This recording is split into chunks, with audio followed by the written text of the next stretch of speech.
What's up, everybody? This is Lyle with No Hippie BBQ. I'm over at my boy James's house. What's up, James? What's up, Lyle? He wanted me to knock out a smoked turkey, so that's what we're going to be doing today. And since this is kind of last minute, we are not going to be brining this turkey.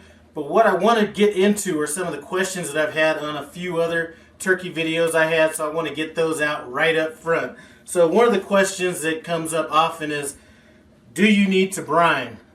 Now, brining will kind of break down the meat a little bit, and it will add a little bit of flavor, but at the temperatures that I'm cooking at, it's really not necessary. I do use it on occasion, but it's nothing that I would say is necessary. So anybody that's asking if you need to brine, that's not necessary.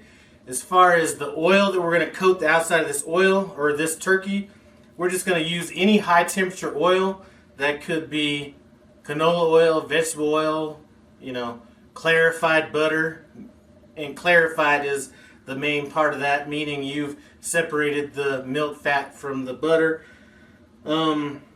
Injections. Now, I've done other videos, or I have one either coming up or I've already made, that I made my own injection. And that injection was just clarified butter, chicken stock, and I think I had some wine in there. Anyway, you don't have to get too worried about the injection. All we're trying to do is impart a little bit of flavor and a little moisture. So what I'm going to be using in this cook today is some Tony Chachere's, and this happens to be just their basic butter marinade. I like any one of their marinades cooking turkey, so that's what we're going to be using today. As far as some of the mistakes I've seen cooking turkey, I personally like to cook my turkeys in that at the minimum 290 range up to 350, somewhere in that range. And the reason is if you're cooking a turkey at that temperature, you're not going to ever dry a turkey out because you're cooking it so fast that there's always going to be moisture in there. And I've done a lot of turkey videos. I'm going to put some of those pictures at the end of this video so you can kind of take a look and see that I kind of have an idea what I'm doing as far as the appearance of turkeys.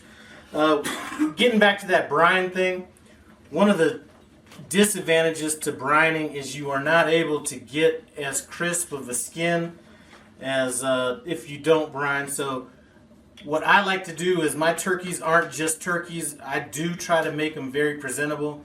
So I don't, brining isn't something that's necessary, although I've done it.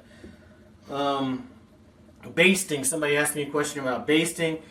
I can't baste this turkey because it's sitting right on the rack. So if I do need to add something to it, what I'll do is hit it with some of this canola oil spray or any kind of those cooking sprays during the cooking process.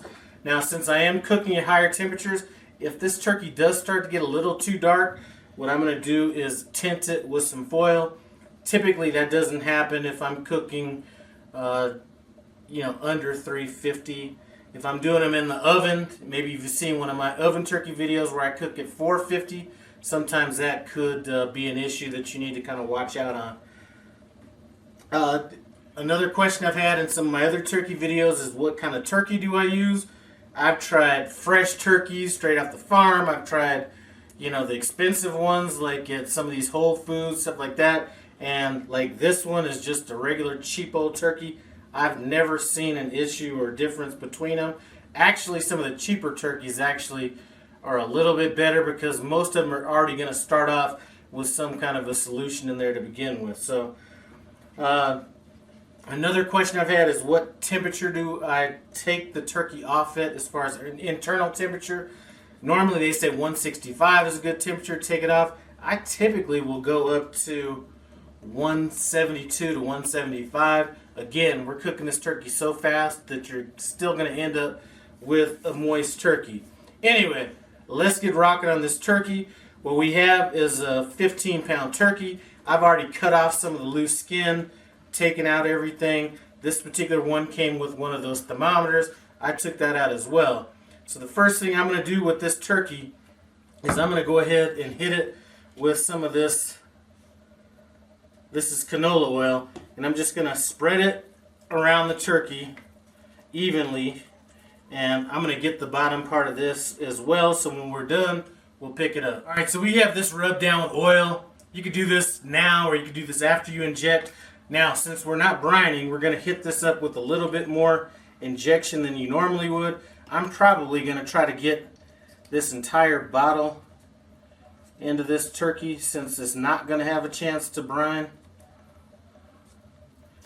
And we're going to just hit this every about 1.5 inches throughout the turkey. I am going to go ahead and get these legs as well.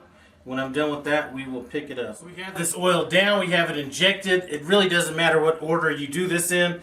Now what we're going to use is, I always say use what you have on hand to stuff the cavity. What they happen to have on hand at their house was limes, carrots, and celery. So that's what we're going with. A lot of times you'll see people salt the cavity. I really never found that to change things. So we're just going to go ahead and stuff it with what we have. So we're going to go ahead and throw that in. These limes, carrots, and this isn't going to be anything that we eat. This is just to kind of promote some moisture from within, and it is going to kind of give off a little bit of essence when it's cooking. Now, as far as seasoning goes, a lot of times you'll see people season stuff with Cajun or dark seasoning, stuff like that. Like I said, with me, appearance is very important, so what we're going to do is we're just going to hit it with like an Italian seasoning blend or just any herb blend. I'm not adding any salt to this. The injection should have enough salt, and we don't want to overpower it because if you put too much of this on there, it just won't have the right appearance. So we're just going to hit it kind of lightly, and we're going to get all sides of the turkey, and once I'm done, you'll kind of see what we're looking like. This turkey seasoned up. What we're going to do now, and this is another key, is, or I think is the key, is we're going to go ahead and hit it with some canola oil spray or any kind of a high temperature spray. I wouldn't suggest olive oil. And this is going to help our skin get extra crispy. Alright, so there we go. We're going to go ahead and get this on our pit barrel cooker. I am going to be using my pit barrel cooker a little bit more unorthodox. I'm not going to hang the turkey like you've seen in some pit barrel cookers. What I'm going to do is just set it on the rack. The issue with that with the pit barrel cooker is that the lid is flat and it would touch the top of this turkey. So I have an 18-inch Weber kettle lid that we're going to put on top of this pit barrel cooker. Any smoker you use, the same principles apply. If you're using an offset smoker, I would highly suggest that you do not use a lot of wood in it, or you're going to end up with a very dark turkey. Like I said, we're going to be going at high temp, so if you do have an offset smoker, one thing that I do when I'm cooking on offset smokers, I just leave the entire door open, and that's typically going to keep me in that 350, 360 range. Anyway, let's go outside. Out here at the smoker, we are at about 285 degrees. It is going to keep climbing. Like I said, we're going to want our eventual temperature to be somewhere in that 330, 350, maybe even 360 range. So we're just going to go ahead and get this on now.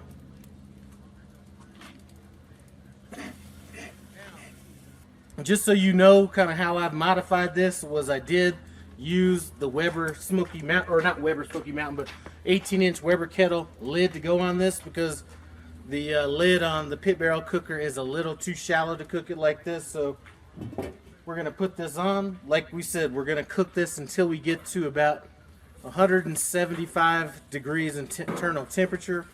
Like I said, a little hotter than what normal temperatures are as far as turkeys go, but we're cooking this a lot faster, so it's going to maintain a lot of that moisture that you wouldn't have if you were cooking in the mid 200s. Like, you could put a temperature probe in this. I've cooked turkeys enough to where that's not necessary. This should take about 3 hours. We'll start checking temperature in about 2.5 hours. We are ways into this cook, and what I'm going to do now is starting to get the color we want. We're just going to go ahead and tint this up with some foil just to keep it from over browning.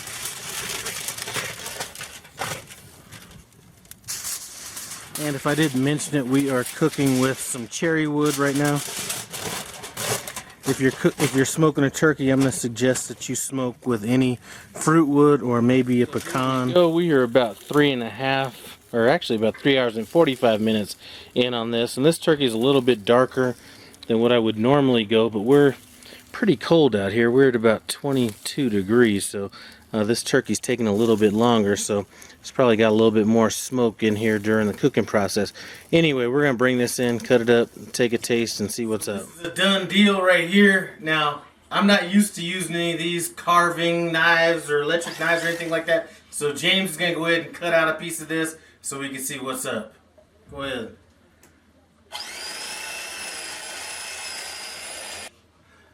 Now let's go ahead and taste it, see what's up. Cheers. Mm-hmm. Mm-hmm. Rocky Mountain turkey that I whipped up here, boy. He's acting stupid. Anyway, this is some waste ass turkey. Not to be cussing in front of y'all, but it is. So anyway, thanks for stopping by No Hippie Barbecue. I appreciate it. Comment, subscribe, and I'm out. No hippies.